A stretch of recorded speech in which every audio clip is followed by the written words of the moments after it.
कलयुगी पति भक्ति। हमारी आज की कहानी कलयुगी पत्नी की है।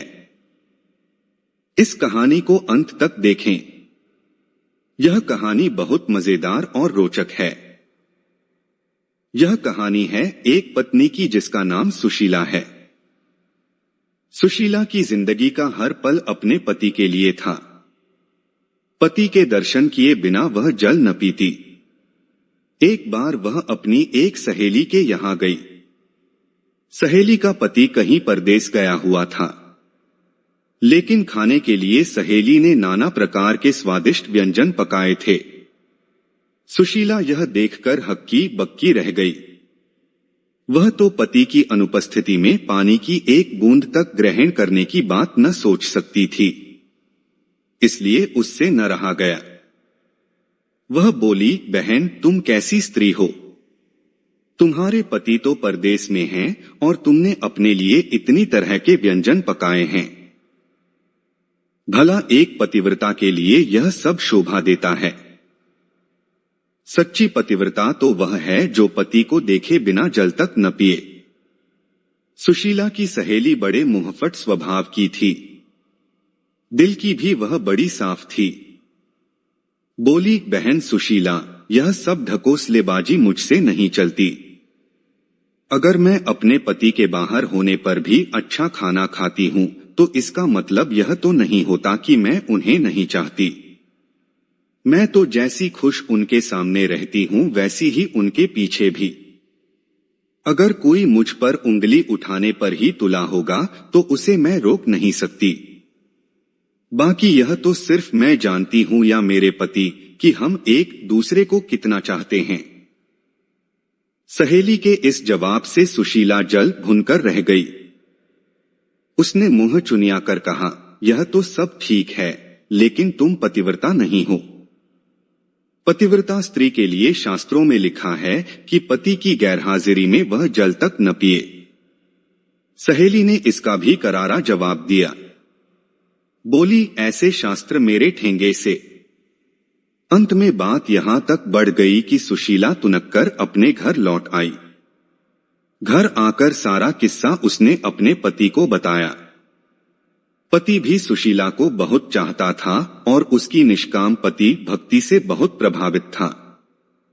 फिर भी कभी कभी उसे यह जरूर लगता था कि यह सब ढोंग है। अगर पति एक महीना तक घर पर न रहे, तो क्या कोई स्त्री बिना अन्न पानी के एक महीना तक रह सकती है?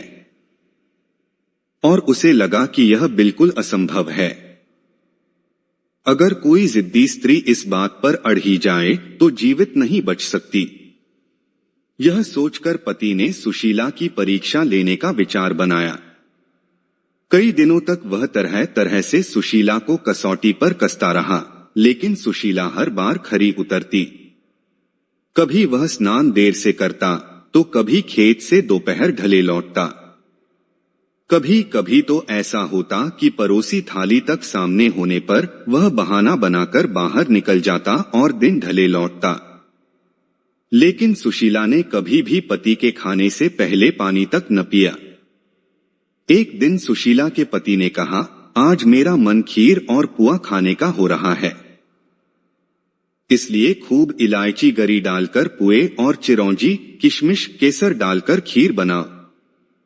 ये दोनों चीजें सुशीला को भी बड़ी प्रिय थीं, इसलिए खूब मन लगाकर उसने ये चीजें बनाई। केसर और इलायची और देसी घी की सुगंध से बनाते समय ही सुशीला के मुंह में पानी आने लगा। चीजें बना चुकने के बाद सुशीला ने अपने पति से झटपट स्नान कर लेने को कहा, लेकिन पति को तो उस दिन धैर्य की परीक्षा लेनी थी, इसलिए काफी देर तक वह टाल मटोल करता रहा और स्नान करने के लिए टालता रहा। सुशीला के बार बार कहने पर आखिर में हार कर वह बाल्टी, लोटा और रस्सी लेकर नहाने गया। नहाने में भी उसने काफी देर लगा दी। इधर सुशीला की आते मारे भूख के कुलबुलाने लगी थी, लेकिन जैसे ही देहरी के बाहर उसे पति के खड़ाऊ की आवाज सुनाई दी, उसे दिलासा बंधी कि अब तो खाने का समय आ ही गया। लेकिन जैसे ही पति ने देहरी के अंदर पैर रखे, दाएं पैर की खड़ाऊ से पैर ऐसा फिसला कि वह चारों खाने चित फैल गया।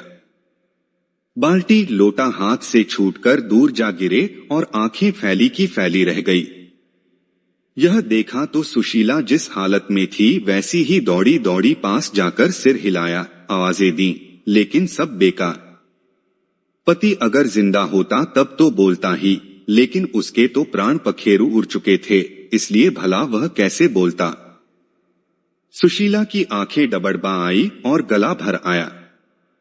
उसका मन हुआ कि धाड़ मारकर रो पड़े, लेकिन तभी उसे खीर और पुए का ध्यान हो आया। उसने सोचा कि पति अब मर ही गए हैं, रोने से जी तो पाएंगे नहीं। हां, आस पड़ोस के लोग जरूर जुड़ जाएंगे, और तब खीर पुए खाने का मौका तो मिलने से रहा। इसलिए बेहतर यह होगा कि पहले मैं खीर पुए खा लूं, तब रोना धोना शुरू करूं। यह सोचकर वह चुपचाप गई और जल्दी जल्दी खीर उड़ाने लगी। पुए अगले दिन के लिए रख लिए, क्योंकि उनके खराब होने का डर न था। असलियत यह थी कि पति मरा नहीं था, बल्कि मरने का नाटक किए पड़ा था। इसलिए अपनी पत्नी की यह सारी हरकतें वह देखता रहा।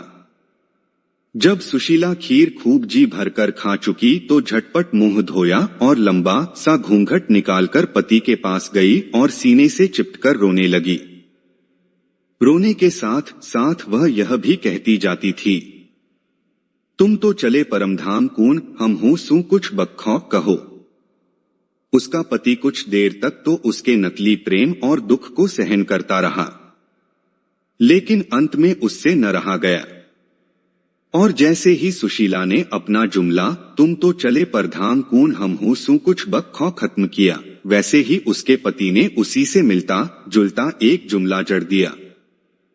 पति का जुमला इस प्रकार था, खीर सड़ोपा करी तो पुनुकून तो चखो। अब तो सुशीला की ऐसी हालत हो गई कि काटो तो खून तक न निकले।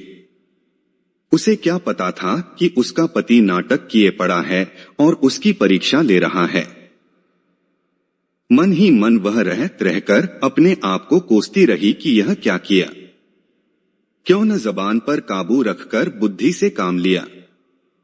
और उसके बाद फिर कभी किसी ने सुशीला के मुंह से अपने पतिव्रत धर्म की तारीफ नहीं सुनी। पहले जैसी डींगे हाँकना अब सुशीला ने बंद कर दिया था। दोस्तों, आपको यह वीडियो अच्छा लगा हो तो हमारे वीडियो को लाइक, शेयर तथा चैनल को सब्सक्राइब करें। आपका वीडियो देखने के लिए बहुत बहुत धन्यवाद। फिर जल्द मिलेंगे एक रोचक एवं नई कहानी के साथ।